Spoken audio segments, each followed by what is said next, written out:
to verse YBB, but in regards to at least taking a look at the series count, LBZS off to a good start, but they're up against some difficult opponents in Vici. Do we feel like they've got a solid draft, though, to enable them here? I don't hate it, you know? Like, I feel like they had, like Liz is saying, a really solid answer to things at many stages. They run the threat of having this Nature's Prophet being moved to potentially the position 3. So there's a bug going on. We're not talking about a Weaver in the game. Looks like, well, look at all them Iron Branches. Actually, these guys are going to be setting up for a lot of trades. The thing that I really feel like LBZS can look to exploit this game is the lack of BKBs that Vici Gaming are going to have. Like, I know Lycan, Razor, and Batrider can all go them, but to me, this seems like a classic position 1 Razor win into the Bloodstone style build that Erica's going to be going for, because immediately after they picked it up, they banned the Death Prophet, who, in my opinion, is the best hero against that Bloodstone style Razor, because the Exorcism Spirits actually don't trigger any of those Storm Surge procs coming through from that. So you're going to be having a good time in a lot of these team fights, considering you've got, you know, Treants hitting you, lots of little hits coming through from the Pangolier, and you'll be basically unkillable. The issue is, though, you're going to be running into a Dream Coil, holding 3 heroes that want to run at you in place. You're going to have a Pango rolling through you. You're going to be sprouted, and Ricky's going to get Sleep Dart as well at level 50. At the 15-minute mark. So it might even be the call that, all right, no one touch Lycan from 15-minute onwards. Helios, it's your job just to dart him and waste a big part of that shapeshift cooldown. Well, we'll see how that one's able to play out once we get to that Aghanim Shard timing, of course, for Helios. So we'll have to wait and see. We've got the creeps meeting the mid lane for the first time this series. Of course, a counter that we've spoken a lot about so far through the China Div 2, being this Batrider against the Nature's Prophet. So we'll see how Setsu is going to be able to perform on this, of course, against Dolphin on the Puck. Do you feel like this is a matchup that's maybe a little bit more one-sided than the other? I feel like Batrider should have just as fine a time against this in the lane, right? Like, ever since Sticky Napalm applied the attack damage, this became so much more favorable for Bat, right? You might think, oh, well, Puck's just going to get into the magic wand and then use that to be able to shove out the lane constantly if Setsu ever does make rotations, but Puck still has very low armor to be able to start this game out with it. He's not going to be getting too much more in the next little bit. You know, he's going to be going into the bottle, the boots, and eventually the Witchblade, but until then, Setsu's going to be able to bully him fairly effectively. I guess maybe this matchup might also come off down to the water runes and the power runes, and maybe if the team's able to secure that a little bit easier than the other.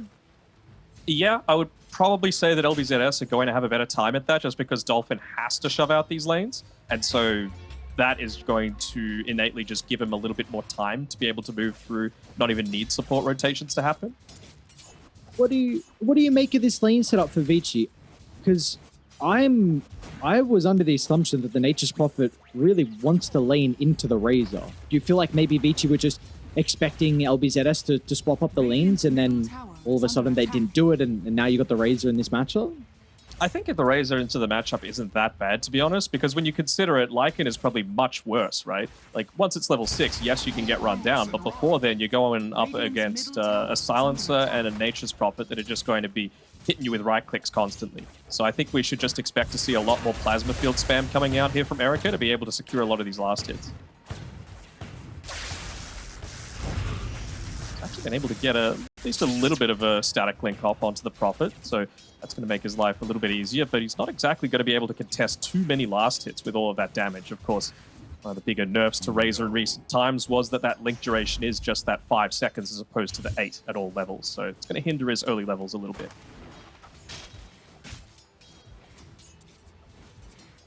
With that last pick here for the Pangolier on TZY, is off to an okay start, nothing too crazy.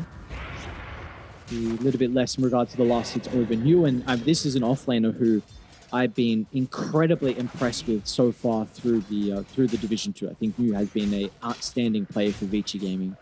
Yeah, and I mean, the big sticking point for mine is it's not just the one style of offlaner, right? He plays the Broodmother, he plays the Beastmaster, but he can play an amazing Mars, he can play Pangolier, like these initiating styles as opposed to just the full-on split push rat style. So keen to see what he's going to be able to do with the Pango this game. It's very important that he gets in a good spot to, again, be able to punish these the stage where they don't have BKBs to be able to deal with the Rolling Thunder and the Dream Coil. Though, been able to get a nice little pull-off. He's doing his best to be able to make life a little bit more challenging for this Pango. He's using the shield crash in just to get that 40% damage reduction, but that's really all that he can do, and then immediately just gets harassed back. Running a little low on regen as well, especially the Ricky. Completely out. Yeah, what do you feel like the role is for Ricky in a lane like this? Because it doesn't seem like he's going to have too much impact to be able to kind of stop the farm from new. Stop a lot of these pulls from happening, and unfortunately for him, FY has been able to build up a double stack here. He hasn't been able to clear out that previous sentry ward, but does he have a tango? Yeah, he can cut through. Good. Should end up going down as Yang was able to get on top of the silencer. And that will be our first blade getting picked up. Erica will be the run rewarded for that. Yeah, a little surprising. I don't think he had a tango running at the time as well, and he's holding on to 5, so not really making great use out of all of that regen that he's purchased up for himself. Makes it a lot harder to get these trades happening. Any time that Ricky's going to move back, as Helios has had to do, walking all the way back to base because he doesn't have the regen, FY is going to look to abuse that. Let's see if he gets the pull this time on the top lane to really make life even more difficult for the Pango, but TZY scouted it out. Nicely done by him. They have kind of lost the equilibrium with this lane, though. Mew's got a double wave. He's going to look to drag still able to connect it as well. And he gets the courier. Like, FY is doing an amazing job in this lane. Just solo bullying out TZY, who went a bottle. Now Flame Pango going bottle. Okay, well, I mean, you're going to get the refill at least from Ricky TPing back in, but this is... we don't really see too many heroes in the offlane go bottle nowadays. Yeah, maybe just expecting... I was about to say the Puck wasn't going to have one, but obviously we've still got that picked up on Dolphin. There's only so many runes to be able to go around. I was thinking he might just go full Magic Wand going up against the Bat Rider and for the additional stats as well.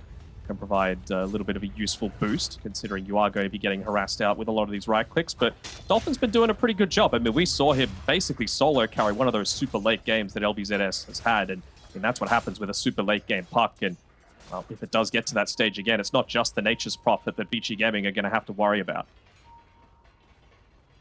Yeah, they don't have the greatest way to address the Puck. I mean, really, you're just hoping for...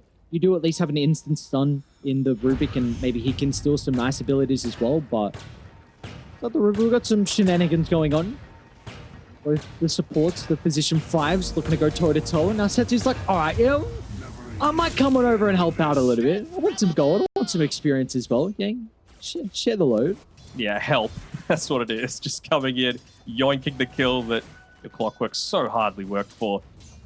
No, it's the important thing to be able to enable this Bat Rider to have the great early game, because again, it's all on the back of these great lanes coming through from Vici Gaming. Look at the rotation. Top lane Dolphin, and they're even going to TP in the silencer as well, so a heavy commitment coming out from LBZS to try and shut down the Lycan, but simultaneously across the map, it's going to leave Fonte vulnerable, so Erica and Yang, I mean, they can still get a pretty big kill on the Nature's Prophet, and they've got a catapult wave as well, so Erica's probably going to look to try and shove this in and get some damage onto the tower. Oh, wow. Didn't even realize that they still had that siege creep available on the bottom side. I was thinking maybe if just the Nature's Prophet doesn't die, you've committed all these heroes up towards the top side. Bat Rider, especially with that siege creep there in the mid lane, isn't going to be able to shove it in too quickly, and they might have gone for a TP up top, get Nature's Prophet with the Blightstone to be able to push out the tower, but now with him going down, he's not going to be able to accomplish that. Yeah, you can even see him starting to TP up towards top still. Well, they might be able to catch out FY. It looks like they definitely will be able to catch out FY, but... that's a deep dive coming through from Dolphin and not working out, clearly. Okay. Setsu and bottom towers being completely uncontested as well. Oh, it seems like it's just Vici Gaming stuff. I don't know what else to say. This team, they're just always able to edge out a victory off the back of the lanes. Yeah, I mean, unless it's completely disastrous, you always expect for them to be in a good spot. At least LBZS have been able to take this tower, and they haven't yet lost the bottom tower, actually. And so this rotation from Dolphin, not even needing TZY to be able to pick up the kill. is going to stem the bleeding a little bit. I mean, they haven't lost any tower yet at this stage, so I feel like Nature's Prophet might feel confident just to be able to stand up on this top side, have Silencer soak up a few of his ganks for him, and really only have to be a little bit concerned once Setsu has the boots of travel, but the downside is he's got it coming out on the courier. 8.5 minutes already picked up. Great game so far from Setsu once again. And I haven't even seen any of Vici Gaming supports try and put the priority on making stacks for Setsu. So the fact that he has a boots of travel at this stage of the game is just props to his farming pattern. I mean, it's what happens, right, when the puck's making all these rotations. He's basically farming uncontested a lot of the time, and he did yoink away that kill, but still very, very good at the trading in lane to be able to set all of that up. So we'll see what they look to do now with the boots of travel online here for Setsu. Again, meanwhile, is going to try and soak a little bit of experience mid. He's pretty high level as well for the clockwork. What's FY at? FY's level 5 as well, so they'll probably keep the tome over the Rubik, and I wouldn't be surprised if we see Vici look to try and make a play very shortly when that tome gets delivered. Yeah, you would imagine that they're going to try and just beeline towards the Silencer, especially prior to him having this global silence, because they're going to feel very confident that he just doesn't have any defensive mechanisms at this stage and really frees up the Rubik for the following team fight that's going to ensue after that. He's running to multiple members of LBZS, so looks like they're going to be able to find a kill at a pretty good timing as well before the power room will spawn. RathanH is going to tick him out. Even TZY is going to look to rotate as well to get full usage out of the coil. They can catch up to FY's Rubik and secure the double kill. Setsu's considering about stepping in. He's going to be cautious about the Rolling Thunder. Even Erica with a beautiful sidestep as well will help them chase down the Silencer and make sure they don't get clipped from the Rolling Thunder to stop that. So in the end, the 2-for-1, Helios was able to pick up the regen, so unfortunately not going to anyone with a bottle. I mean, the big winner for that, for all of mine, is New. I mean, he just gets to sit up on this top side. He's already got a Helm of the Dominator, starting to work towards that Vlad's very close to being able to pick it up. And I mean, once you get that Helm of the Overlord, you're going to be able to combine that together with the Bat Rider going into an early BKB like that on Setsu, not prioritizing the Blink Dagger. They don't need it. They've already got 3 heroes that are going to be running at you that you essentially don't need that additional layer of pickoff. It's all just about the survivability and being able to properly fight as opposed to just being held in place. Finally, we'll have that first tower going down, at least for Vici Gaming. We need to use second catapult to be able to find it. They are getting a lot of these early timings, which are we concerned for LBZS? Do we feel like they're going to be able to match maybe some of the pace that we might see come out from Vici pretty shortly? Little concerned. I mean, they're giving Helios a bit of farm on this top side, but it's 11.5 minutes, and he is 1,100 gold away from the Aghanim Shard, so pretty much not going to get it right on that 15-minute mark. And every minute that I feel that he doesn't have it is just more and more avenues for Vici Gaming to run at you completely unopposed, especially on this Lycan. He's the getting Vlad's close. picked up as well. 1,200 gold and away now for that recipe, and he's even going to look to rotate over, just maybe to help secure one of the power runes. We've got some of the other boys starting to make their way to mid, so they're soon going to try and connect into an attempt to get some damage onto the T1 tower, and it doesn't look like LBZS want anything to do with this push. I want to see FY go into a Guardian Greaves as well. Oh. Chasing Fonte down. They're going to use the Global Silence just to cover the TP, but that means Global Silence is now not available to defend the T1 tower mid, so this should be really free for Vici. They're at least able to get rid of the Helm of the Dominator creep, but Wolves plus the Razor should be perfectly capable of being able to take this one out. And I mean, until what, the next 10, maybe a little bit more than that minutes, you're really not dealing that much right-click damage on LBZS. So this choice of the Hood of Defiance on Erica is going to be a nice little stopgap to be able to get him to the next stages. And well, he's nearly got an Eternal Shroud for himself as well. I don't know what I just witnessed. The Lycan just must have misclicked or something. He ran towards a bounty, and then he tried to click it, and then turned away, then clicked it again, turned away, and then he was like, oh, I'm just going to deny it. He did see the boys coming. But it was just, it was funny. He had like definitely multiple times where he could have just picked it up instead, but... It's a bugged bounty, Rudu. Maybe you thought it was a Monkey King and just wanted to get out of there, you know? Yeah, bad luck. You know, he doesn't want the juju. He's making sure that nothing can plague Vici. Maybe the coil might be a bit of an issue for the moment. It's relatively close to the T2 tower. Let's see if the Batrider's going to be healthy enough. They'll still get the kill, but at what cost? As Fonte, that was an aggressive TP into the tree line. TZY, well, he thinks he can turn it back around. They're going to try and target down FY at the moment here for the Rubik. And do they want to go back towards Erica afterwards? So the Razor stealing a crap load of damage off the back of the static link. So they've got to be cautious about taking head-on fight against the Erica's Razor. And they're going to do just that. They'll back off. In the end, it will be a 2-for-1. Yes, it will, but I would have to say the Nature's Prophet going down is even more influential, right? The Lycan continuing to farm. He's 100. Nope, never mind. He's got the Helmet of the Overlord coming out to him in 1 second. So pace is about to pick up. Sure, Batrider dying delays that BKB timing a little bit, but you're not overly concerned, right? Erica's got the Eternal Shroud. He's just 600 gold away from the Aghanim Shard. So really, that's all that they're waiting for. Like they could have potentially committed even further up onto that top lane, but they just had a few of those creeps soaking up the TZY. He's going to get picked off here. Dang. Just pierces that hook shot through the tree line and just past the creeps as well. It was ever so close to hitting the range, but very nice placement out of Yang. And he's got a crap load of gold as well. He's almost got a hood. What? Where's he got all his farm?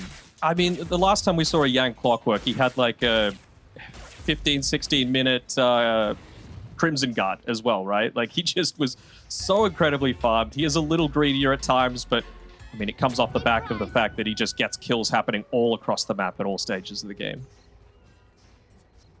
There we go. 15 minutes. How close is Ricky to the Ag Shard? Not that far away, so could certainly be worse.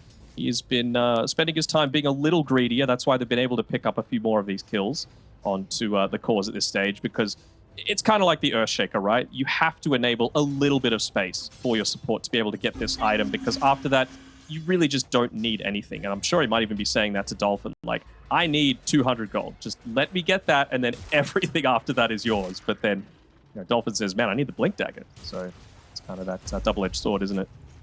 Smoke pops, Vici. Need detection, Alias. Beautifully done. He's going to be able to scout this out. FY should know someone's nearby. Yeah, there we go. There's the detection. Stole the blink strike as well, so he's easily able to get onto the Ricky. Would love to get the smoke. Actually, no, he's going to hold the blink. Okay.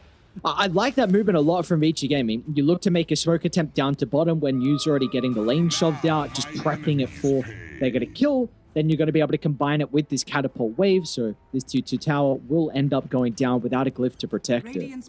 Yep. No glyph. Helm of the Overlord creeps there. All the boys are nearby.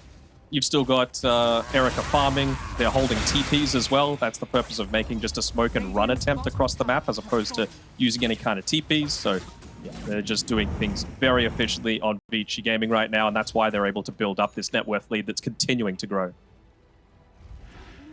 It's a steady growth here from Vici, isn't it? 7,000 now, right at this stage. And the cores on Radiant, the Pango's not having a great time. Some of the issues here with an off-lane Pango's. Speak about him. He could be really vital to this team fight in the river with the Rolling Thunder, but they're not going to be able to unlock him as Yang he'll start the fight out to the left. Still, LBZS will be able to assassinate FY, so they intercept him, but meanwhile, New, he caught up to Fonte at the triangle, so Vici flying too, and they're even going to look to try and take Roshan off the back of that engagement. Why not? You still got a little bit left on the shapeshift. You've got the strongest point at this game right now, where you can just look to play off the back of these heroes that have been able to take off the big snowballing styles, and they know that they're not quite ready yet on LBZS. They've targeted the Rolling Thunder. Really? Easy White.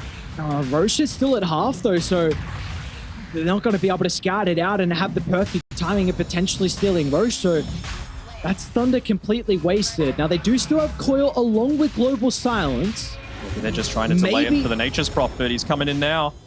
And we'll see if he's going to be able to join fast enough, because Roche is falling the orb to scout, but Helios, he's too late to jump in. And meanwhile, up to the left, Yang, pretty aggressive position, but the hood will protect him for the moment. So Setsu can fly over the top, finding the lasso onto Dolphin. They'll drag him back, creating his own grave. TZY tried to anticipate Yang's pathing away, but the swashbuckle wasn't on the mark, so Yang will survive and Vici reap the rewards and give the Aegis over to Erica. And it just did feel like they were on the same page. I mean, I saw Fonte using his teleport, but he was actually to the bottom lane. He didn't want any part of that. And so they just continued to commit these 4 heroes around the pit. And even if Puck lands a 5-man Dream Coil, without the Rolling Thunder, without the Nature's Prophet there, I think they just stand there and shrug their shoulders and say, all right, we're coiled. We'll just wait things out for a few seconds as well. They might have found Fonte again. Oh, no. Oh, Fonte. I mean, this is the Batrider counter, Denok. This is what the panel has been asking for. When we're on the panel, we're asking for it. Everyone's been asking for it. Everyone has been saying that this Batrider is a great way to deal with the Nature's Prophet. We've seen the Nature's Prophet be such a difficult hero for people to answer so far in Division 2, and we just haven't really seen the Batrider. But finally, I mean, Vici, they pick it up, and that's why it's not a good matchup at all. Not at all. I mean, if you've got the... Ooh, sorry, there's making another aggressive attempt. If you're going up against the Primal Beast, at least you've got some answers to it, right? Because once you've got that BKB... I don't know if this is good. Get the kill to the Clockwork. Global Silence as well lay it down. Forced to use to the last second in his dying breath. LBZS will get another kill onto a support, but they're in trouble now as Dolphin... No more abilities available to get that leap away as Vici will easily chase him down.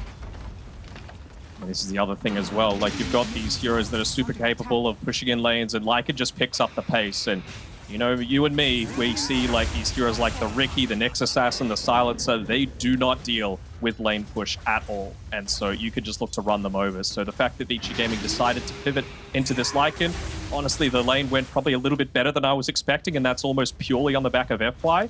It's just a recipe for sustained success coming through from Vici Gaming. Who would have thought? I was... Erica doesn't care, actually. Nope. There they go. TZ White. Try and play around with the Rolling Thunder. Won't be able to steal it on FY. He's going to try and get some distance away from really shortly. TZ White. TZ White. Erica's got ages.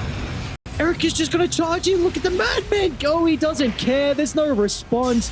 Erica's onto Fonte, but the Nature's Prophet trying to do whatever damage he can, but it's not enough. And now Erica will catch up to the last remaining member to put him in the grave along with the 4 other boys. As Vici can look to walk up the higher ground, and like you said, this might be the GG call coming shortly. They have no glyph, so it very well might be, even if they look to use it on this next wave. You know, bottom lane's shoving in as well with the siege creep, so how are you going to be able to deal with this? I just don't think you can. And it's all on the back of Erica, just putting his body in the way. It was a 4-man Dream Coil coming through from Dolphin, but again, just no damage to be able to follow up onto it. So this should almost certainly be 2 lanes of racks again. No global for 10 seconds, no Dream Coil for 30, Wrath of Nature 10 seconds. Yeah. Not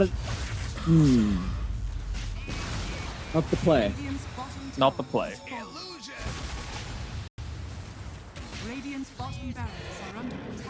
Maybe the New's going to feel like with the shapeshift running a bit low, he needs to back off a little bit, but I'm sure all that Eric is saying is, bro, I got a minute left on this Aegis. I don't care. I've got no heroes that are going to be able to kill me. Yeah, even kill him the once. Yep. He's untouchable. We get a pipe on Yang as well. Almost AC, soon to be completed for New. Good luck bringing this man down. We see Erica how aggressive his positioning. Pretty much knows that he's untouchable at this stage of the game. Dolphin trying to fight against the Razor. Not sure that's the best option. Setsu's just roaming around trying to find the Nature's Prophet if he is getting a little bit of farm on other sides of the map. Pushing in that top lane as well, just wanting to be able to close it out. Because bot lane, mid lane, completely secured. Now it's just a matter of doing the clinical thing, going down top, but LBZS, they're not early GGs. You know, they fight it out as much as they can. They try and exploit little weaknesses, but it comes a point where you're going to get demoralized with just how easily they're able to take a lot of these fights. And there's the Guardian Greaves I was wanting from FY. So even now, the perfect global silence, FY can just break out of it, provide even more sustain, and maybe even steal the global. Wouldn't put it past him. One last fight. Look at Yang, man! 3 mans trapped inside the cog, so the initiation from LBZS is just instantly nullified. Onto Fonte they go.